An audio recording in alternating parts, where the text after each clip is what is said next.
This course module covers the technical fundamentals of the thermowells. Solid drilled thermowells are made from a solid bar or forging, drilled without penetrating the end of the stem. The only welding is to attach the flange to the stem. Installation instructions. Ideally, in the case of pipes, the tip of the thermometer should be located in the center of the pipe. If this is not possible, both in the case of pipes and with containers, a minimum insertion depth of 10 to 15 times the thermowell diameter is assumed to be sufficient. Insufficient nominal diameter. Pipes with very small nominal diameters, insertion inside an elbow pipe is recommended. The tip of the thermowell should be set in the opposite direction of the flow. Inserting the thermowell with an adapter at an acute angle against the flow direction can also distort measurement results. Thermowells are used in applications where the process is potentially harmful to the sensitive thermometer element, where an element may need to be exchanged without interrupting the operation of the plant, where the safety constraints of the plant prohibit a simple compression coupling on the sensing element. Imagine this. 55 miles per hour is 25 meters per second. 73 miles per hour is 33 meters per second. Some gas flows are faster than this, and some may contain small particles of sand. Many thermowells must remain safe in hurricane force for their whole life. ASME PTC 19.3 TW 2010 was written to replace ASME PTC 19.3 1974. Following some catastrophic failures in non-steam service, these thermowells passed the criteria laid out in 1974. The 2010 standard includes significant advances in the knowledge of thermowell behavior. ASME PTC TW 2010 evaluates thermowell suitability new and improved calculations, including various thermowell designs, including stepped thermowells, thermowell material properties, detailed process information, review of the acceptable limit for frequency ratio, steady state, dynamic and pressure stress. This standard only applies to solid drilled thermowells. In 1995, a thermowell failed in the secondary coolant loop of the Monju fast breeder reactor in Japan. The failure closed the plant for 15 years. The thermowell was designed to ASME PTC 19.3 1974. The failure was found to be due to the drag resonance induced on the thermowell by the liquid sodium coolant. A thermowell can be considered to be at negligible risk if the following criteria are met. Process fluid velocity is less than 0.64 meters per second. Wall thickness is 9.55 millimeters or more. Unsupported length is 610 millimeters or less. Root and tip diameter are 12.7 millimeters or more. Maximum allowable stress is 69 MPa or more. Fatigue endurance limit is 21 MPa or more. For all other conditions, it's advised that a calculation is performed.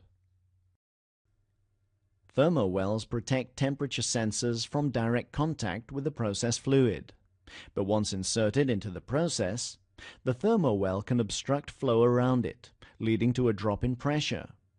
This phenomenon creates low-pressure vortices downstream of the thermowell. These vortices occur at one side of the thermowell and then the other, which is known as alternating vortex shedding. This effect can be seen in the example of a flagpole rippling a flag in the wind. Vortex shedding causes the thermowell to vibrate. If this vortex shedding rate matches the natural frequency of the thermowell, resonance occurs, and dynamic bending stress on the thermowell greatly increases. Forces created by the fluid in the y-plane, in line with flow, are called drag, and forces created in the x-plane, transverse to flow, are called lift.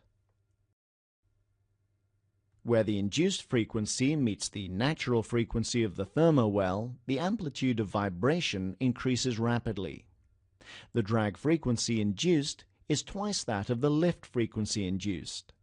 As such, it meets the natural frequency of the thermowell at half the fluid velocity of the lift-induced frequency. The drag forces are smaller than the lift forces, and under certain special conditions may not be significant. Both lift and drag resonance tends to lock in on the natural frequency.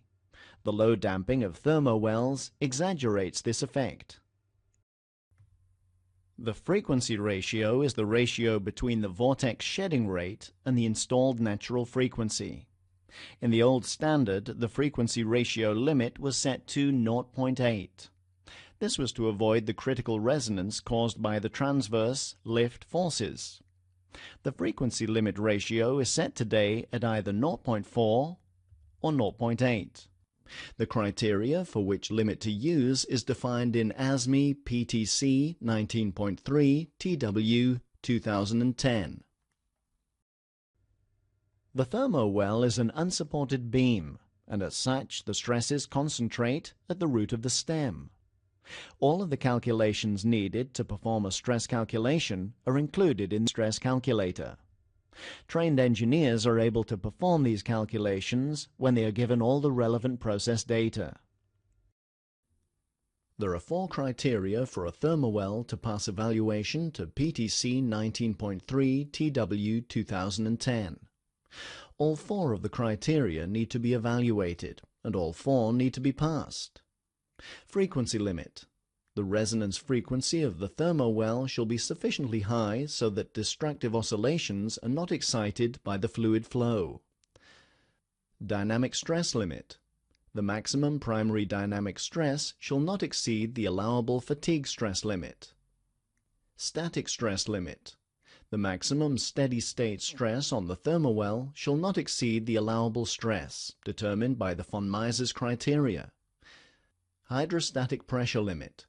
The external pressure shall not exceed the pressure ratings of the thermowell tip, shank, and flange. Only the solid drilled thermowells shown are able to be calculated. The TSW 400 product covers all of these designs. If a thermowell fails the evaluation, the design can be changed in the following ways. Shorten the thermowell to reduce the unsupported length. Increase the thickness of the thermowell, A and B.